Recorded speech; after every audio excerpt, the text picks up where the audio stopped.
Hey, what's going on, guys? This is going to be a video regarding the split squat, which in my opinion is probably the most basic single leg exercise that you can do to really focus on your quads.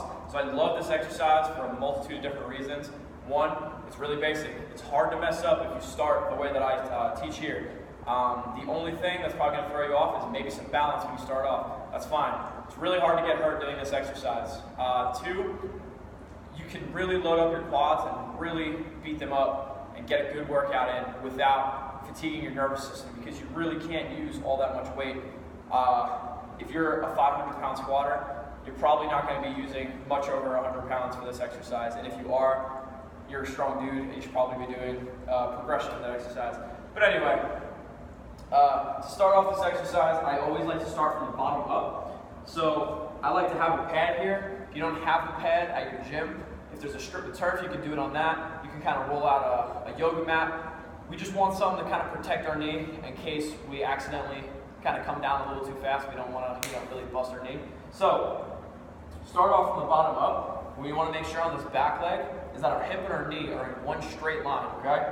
Then from there, the back foot, we want on the toe. You don't want this leg hanging out like this, because if you go to stand up, you're going to end up wobbling around and losing your balance. So make sure this back foot is on the toe at all times. Then the front leg. You want to make sure it's directly right out in front of your hip. You don't want it off to the side or inside.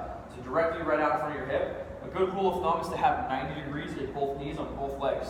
Now, if you're starting this exercise off using body weight, what I want you to do is you're going to reach, and you're going to see me actively reach, really push my arms out forward to the wall out in front of me.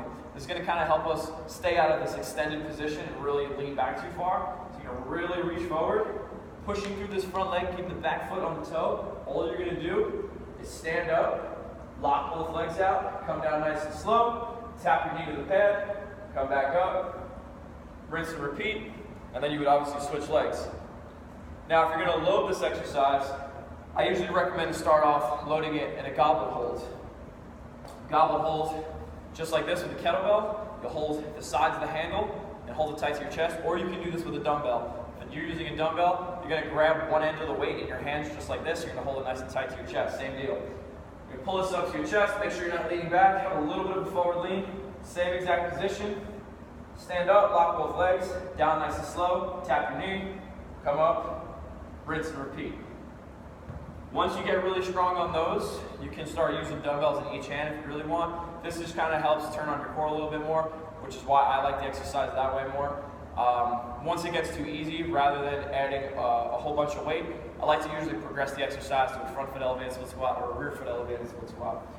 But other than that, I think I covered all the bases that I needed to. If you guys have any questions, please let me know. I'd be happy to help you guys out with this exercise. Thank you for watching.